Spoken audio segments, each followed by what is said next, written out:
Alors Moïse et les enfants d'Israël chantèrent ce cantique à l'Éternel. Ils dirent, je chanterai à l'Éternel, car il a fait éclater sa gloire, il a précipité dans la mer le cheval et son cavalier. L'Éternel est ma force et le sujet de mes louanges, c'est lui qui m'a sauvé. Il est mon Dieu, je le célébrerai, il est le Dieu de mon Père, je l'exalterai. L'Éternel est un vaillant guerrier, l'Éternel est son nom. Il a lancé dans la mer les chars de Pharaon et son armée, ses combattants d'élite ont été engloutis dans la mer Rouge. Les flots les ont couverts, ils sont descendus au fond des eaux, comme une pierre.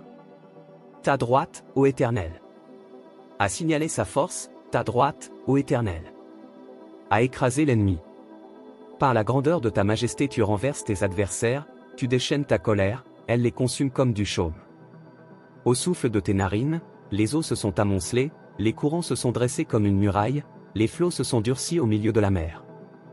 L'ennemi disait, je poursuivrai, j'atteindrai, je partagerai le butin, ma vengeance sera assouvie, je tirerai l'épée, ma main les détruira. Tu as soufflé de ton haleine, la mer les a couverts, ils se sont enfoncés comme du plomb, dans la profondeur des eaux. Qui est comme toi parmi les dieux, ô Éternel? Qui est comme toi magnifique en sainteté, digne de louange, opérant des prodiges? Tu as étendu ta droite, la terre les a engloutis. Par ta miséricorde tu as conduit, tu as délivré ce peuple, par ta puissance tu le diriges vers la demeure de ta sainteté. Les peuples l'apprennent, et ils tremblent, la terreur s'empare des Philistins. Les chefs d'Édom s'épouvantent, un tremblement saisit les guerriers de Moab, tous les habitants de Canaan tombent en défaillance. La crainte et la frayeur les surprendront, par la grandeur de ton bras ils deviendront muets comme une pierre, jusqu'à ce que ton peuple soit passé, ô Éternel. Jusqu'à ce qu'il soit passé, le peuple que tu as acquis. Tu les amèneras et tu les établiras sur la montagne de ton héritage, au lieu que tu as préparé pour ta demeure, ô Éternel.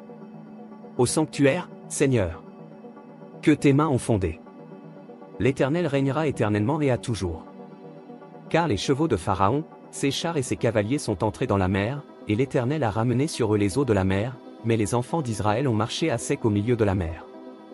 Marie, la prophétesse, sœur d'Aaron, prit à la main un tambourin, et toutes les femmes vinrent après elle, avec des tambourins et en dansant. Marie répondait aux enfants d'Israël, chantez à l'Éternel, car il a fait éclater sa gloire, il a précipité dans la mer le cheval et son cavalier. Moïse fit partir Israël de la mer Rouge. Ils prirent la direction du désert de Shur, et, après 3 journées de marche dans le désert, ils ne trouvèrent point d'eau. Ils arrivèrent à Mara, mais ils ne purent pas boire l'eau de Mara parce qu'elle était amère. C'est pourquoi ce lieu fut appelé Mara. Le peuple murmura contre Moïse, en disant, que boirons-nous? Moïse cria à l'Éternel, et l'Éternel lui indiqua un bois, qu'il jeta dans l'eau. Et l'eau devint douce. Ce fut là que l'Éternel donna au peuple des lois et des ordonnances, et ce fut là qu'il le mit à l'épreuve. Il dit, si tu écoutes attentivement la voix de l'Éternel, ton Dieu, si tu fais ce qui est droit à ses yeux, si tu prêtes l'oreille à ses commandements, et si tu observes toutes ses lois, je ne te frapperai d'aucune des maladies dont j'ai frappé les Égyptiens, car je suis l'Éternel, qui te guérit. Ils arrivèrent à Élim, où il y avait 12 sources d'eau et 70 palmiers. Ils campèrent là, près de l'eau.